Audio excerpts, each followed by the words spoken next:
हैं और जिस जगह पे ये कार्यक्रम है वहां पे ये सीधी तस्वीर आप देख सकते हैं। वहां पे एक सांस्कृतिक कार्यक्रम भी उनके सम्मान में आयोजित किया जा रहा है। प्रधानमंत्री अब से कुछ ही देर के बाद वहां पे पहुंचने वाले हैं और यहां पे काफी तादाद में भारतीय मूल के लोग रहते हैं दक्षिण कोरिया में, सोल में, और वहीं से ये सीधी तस्वीरें आप देख पा रहे हैं जहां पे कि सांस्कृतिक कार्यक्रम उनके सम्मान में आयोजित किया जा रहा है। कुछ ही देर के बाद प्रधानमंत्री वहां पर पहुंचने वाले हैं। उनका औपचारिक तौर पर वहां के जो लोग रह रहे हैं भारतीय मूल के, वो स्वागत करेंगे। और सांस्कृतिक, क्योंकि सांस्कृतिक संबंध की बात की जा रही है, तो भारत और कोरिया के बीच में सांस्कृतिक संबंध काफी पुराने हैं।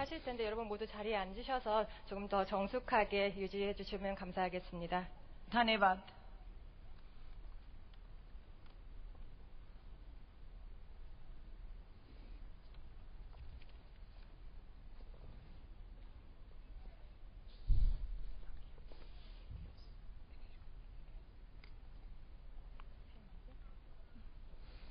और ये सीधी तस्वीरें आप देख रहे हैं सीधे दक्षिण कोरिया की राजधानी सोल से, जहां से कुछ ही देर के बाद प्रधानमंत्री इस नागरिक अभिनंदन समारोह में मौजूद होंगे। वहां पे जो भारतीय मूल के लोग रहते हैं कोरिया में, वो वहां पे प्रधानमंत्री नरेंद्र मोदी के साथ बातचीत करेंगे। उनको एक मौका मिलेगा प्रधानमंत्री मोदी के साथ बातचीत करने का, और ये एक काफी तयशुदा कार्यक्रम के मुताबिक प्रधानमंत्री वहां पे पहुंचेंगे। और कहा जा रहा है कि जो सांस्कृतिक संबंध है वो भारत और कोरिया के काफी हजारों साल पुराने, और ये कहा जा रहा है कि एक कहानी के मुताबिक कि कोरिया के प्राचीन इतिहास में यह कहा गया है कि अयोध्या से, जो भारत में अयोध्या है, वहां से 2000 साल पहले वहां की जो राजकुमारी थी, अयोध्या की राजकुमारी, वो दक्षिण कोरिया के एक प्रांत, वहां का प्रांत है ग्योंगसान, वो उस शहर गई थी अयोध्या की राजकुमारी। और कहा जा रहा है कि ये राजकुमारी कभी भी अयोध्या से और एक दस्तावेज के मुताबिक, जो कि चीनी भाषा में दस्तावेज है, उसके मुताबिक कहा गया है कि इस राजकुमारी के पिता को ये एक स्वप्न आया था,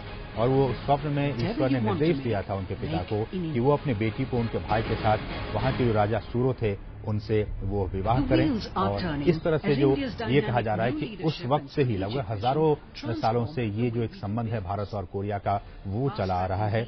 और आज भी जैसे कि पूर्व राष्ट्रपति दक्षिण कोरिया के किम दे जंग और पूर्व प्रधानमंत्री हियो जियोंग और जोंग पिल किम, इसी वंश से, जो उस राजकुमारी जो कि हिंदुस्तान से गई थी, उसी वंश के कहे जाते हैं कि ये जो प्रधानमंत्री और राष्ट्रपति हैं दक्षिण कोरिया के, वो आज भी वहां पे हैं और इसी वंश के माने जाते हैं। इसके अलावा जो बौद्ध धर्म है, जिसको कि आप जान रहे हैं कि प्रधानमंत्री नरेंद्र मोदी जहां भी गए हैं बोधि वृक्ष उन्होंने भेंट किया है, और बौद्ध धर्म को भी भारत और दक्षिण कोरिया के बीच सांस्कृतिक संबंध को मजबूती प्रदान करने की दिशा में ये जो एक धार्मिक चीजें हैं बौद्ध धर्म, वो भी एक कहीं न कहीं कड़ी के तौर पर काम कर रही हैं।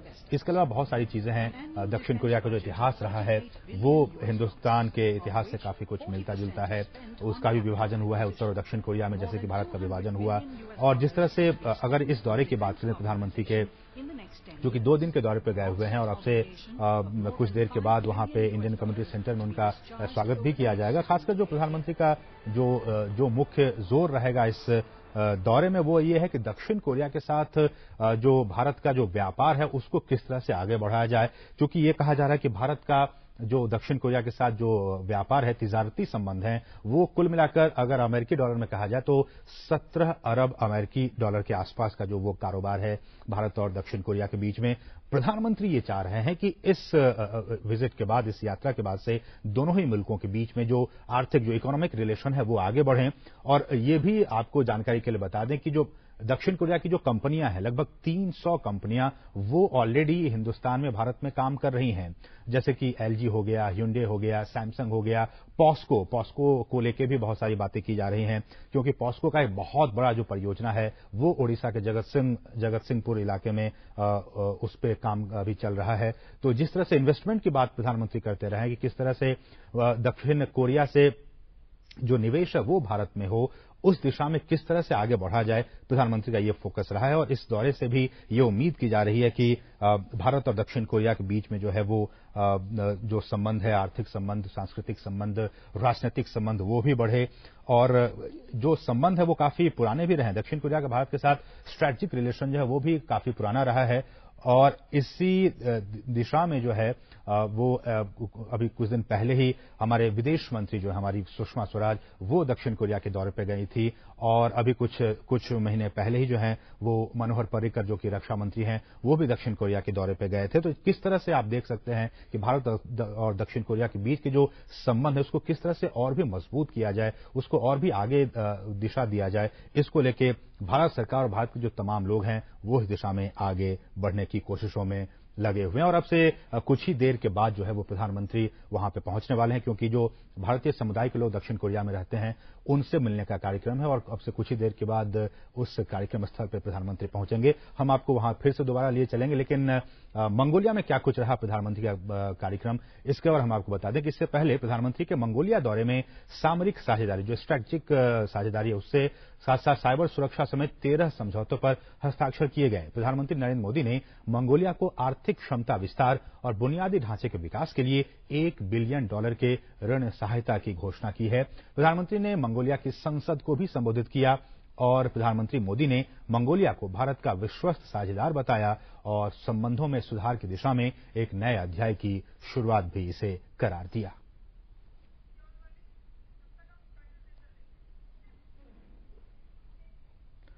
और प्रधानमंत्री की दक्षिण कोरिया यात्रा से दोनों देशों के संबंधों को नया आयाम मिलने की उम्मीद की जा रही है। कोरिया में रह रहे भारतीय समुदाय के लोग भी प्रधानमंत्री के इस दौरे को लेकर काफी उत्साहित हैं।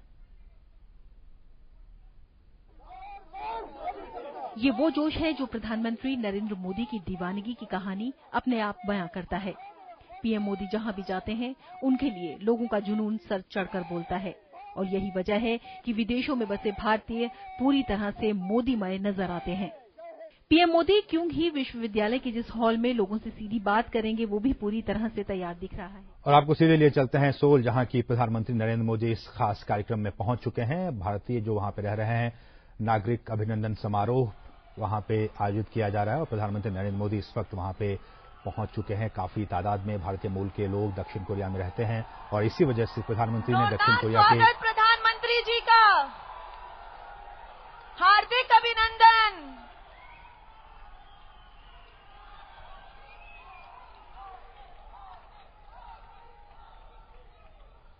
आप सभी से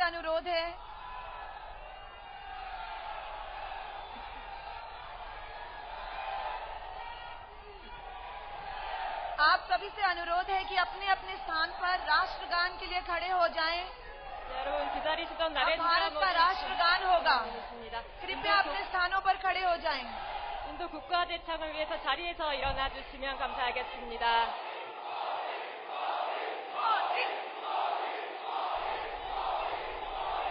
हार्दिक अभिनंदन,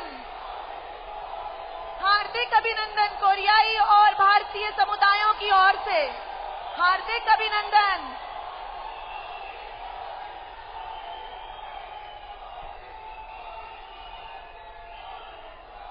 अब भारत का राष्ट्रगान होगा। आप सभी से अनुरोध है कि अपने स्थान पर खड़े हो जाएं। 네, 여러분 인도 국가 대창이 있겠습니다. 자리에서 일어나 주시기 바랍니다. जय जय।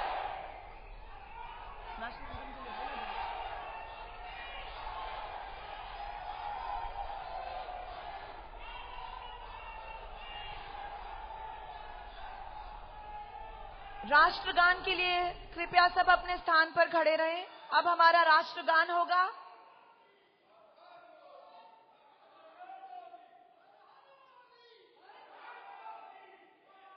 जनगण मन अधिनायक जय हे भारत भाग्य विधाता।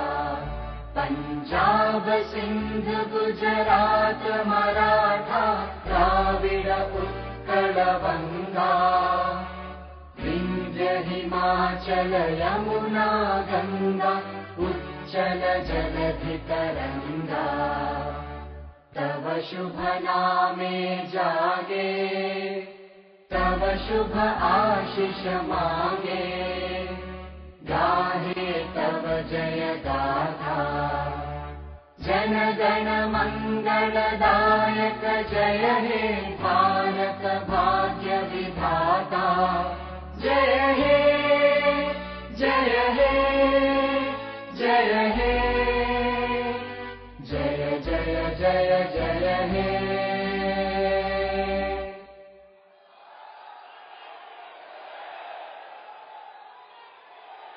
भावनाओं भरे, देश प्रेम भरे